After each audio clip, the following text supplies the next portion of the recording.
Olá pessoal, tudo bem? Sou o professor Fernando Pereira, professor de Química. Hoje a gente vai falar um pouquinho sobre um tema bem temido, né? Radiação, tipos de radiação. Como que funciona essa questão da radiação? De uma forma bem simples, tá? De abordar esse tema. Então, vamos para os tipos de radiação e o que serve cada uma delas. Então, radiação, pessoal, é um assunto, né, bem temido aí por muita gente.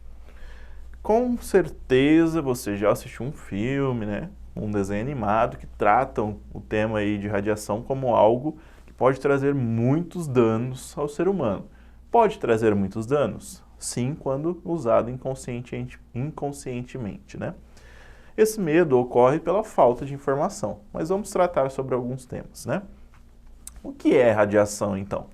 Radiação é um termo utilizado em referência a formas existentes de uma determinada energia, tá? Radiações chamadas não ionizantes. Então, vamos dividir em 3 subgrandes tópicos, né? Primeiro, radiações não ionizantes. São as radiações, né, que não são capazes de separar os átomos presentes em uma molécula, não provocando assim alteração na composição do material, tá? Então, radiações não ionizantes, esses elementos que produzem essa radiação não têm a capacidade de separar um novo elemento, por exemplo, por conta do decaimento, dentre outras coisas. Quais são esses tipos de radiação não ionizantes? A radiação do infravermelho. O que é infravermelho? Ah, você tem um sensor de alarme na sua casa, então você observa que é o que? Ele é infravermelho. Então ele vai captar essas ondas magnéticas, né? Ou também pode ser o que? Produzidas lá por um ferro de passar roupa. Também é uma onda infravermelha. Ultravioleta, então produzida pelo Sol. A do micro-ondas, por exemplo, presente em um aparelho de micro-ondas doméstico, tá? Micro-ondas, então é um tipo de radiação. Luz visível, então produzida por as lâmpadas comuns que a gente tem. E ondas de rádio, né, produzidas em aparelhos de som, por exemplo. Então, todas essas classificações são radiações, porém não ionizantes, tá?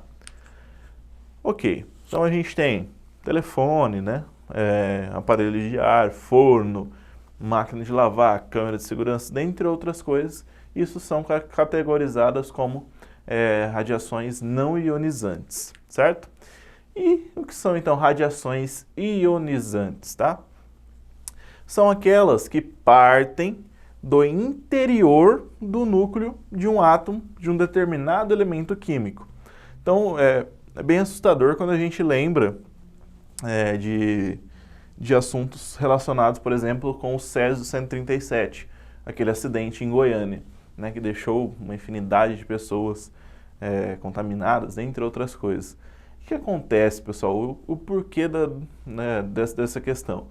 Esses elementos, essas radiações, são utilizadas para um bem, mas elas não podem ser expostas, né, à comunidade em geral. E isso causa, então, o excesso de radiação ele faz um mal muito grande, certo?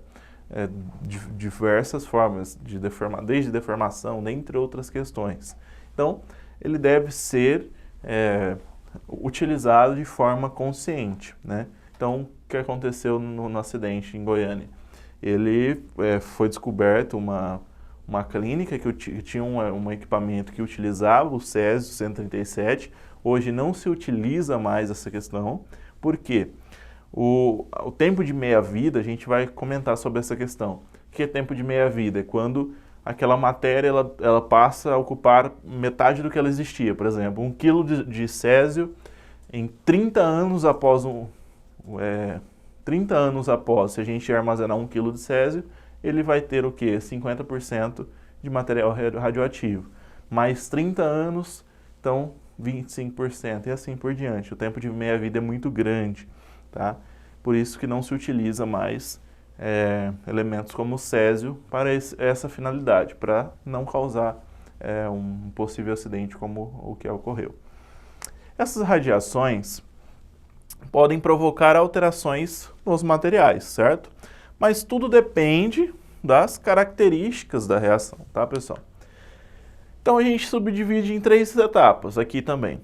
Radiação alfa, beta e gama. Então vamos lá. Radiação alfa.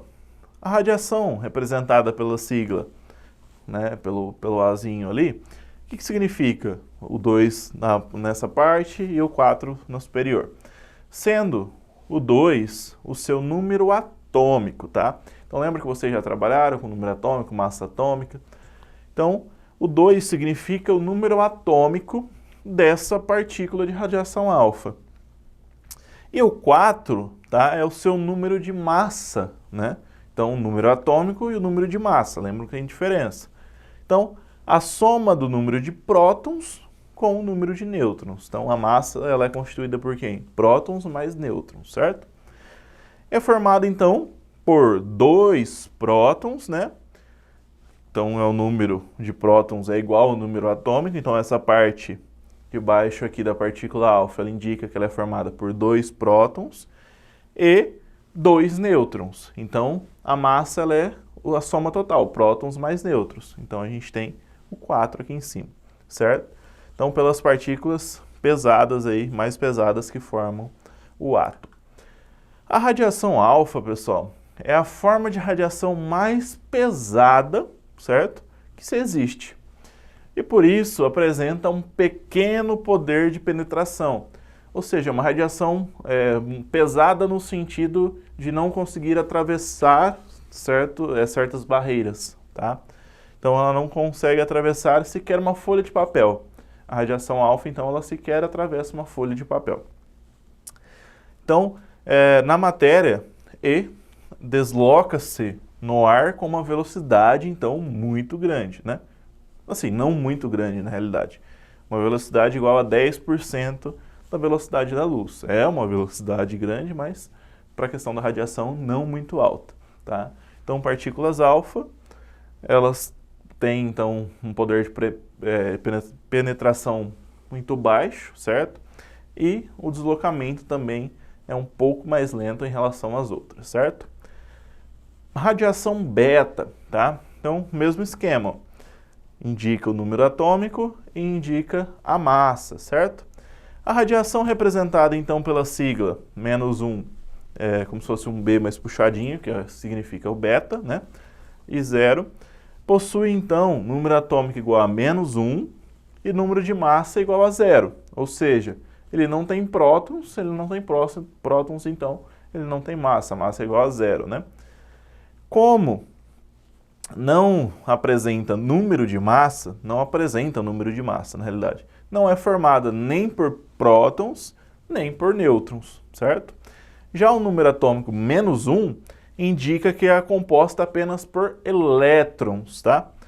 Que parte, então, do interior do núcleo do átomo.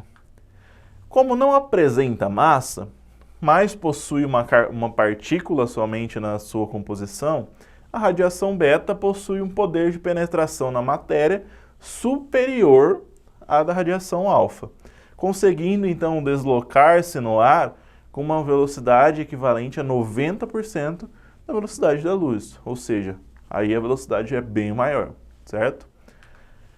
E, por último, a gente fala da radiação gama, tá? Que é a radiação gama, então, representada pela sigla, né? Vamos chamar de Y, né? Mas representa a radiação gama, e que não apresenta nem número atômico e nem número de massa, certo? Assim não é formada nem por uma partícula, por nenhuma partícula, na realidade, presente no átomo. Então, na realidade, ó, a radiação gama é uma perturbação, ou seja, uma onda eletromagnética formada sempre, né, que o núcleo de um átomo elimina radiações alfa ou beta. Então, assim que é eliminado um tipo de radiação, produz a radiação gama. A ausência de partículas na sua formação, ou seja, na sua composição, faz com que ela seja a forma de radiação com maior poder de penetração, ou seja, não tem nada que impede, não é que não tem nada, pouca coisa impede que ela ultrapasse barreiras, né? Ou seja, ela consegue tranquilamente ultrapassar o corpo humano, além de conseguir se deslocar no ar com a velocidade da luz, ou seja, aqui ela se desloca muito rapidamente. Pessoal, então a gente tratou especificamente dos tipos de radiação, né? Então, para a gente relembrar, alfa, beta e gama são os 3 principais tipos de radiação. E as subdivisões a gente tem radiações não ionizantes, que são aquelas do nosso dia a dia, micro-ondas, aparelhos celulares, entre outras coisas. E as radiações ionizantes, né, que são as produtoras aí, de radiação alfa, beta e gama, certo? Pessoal, então a gente fez essa subdivisão e a gente vai entender um pouquinho então nas próximas aulas, ok? Tchau, tchau, pessoal!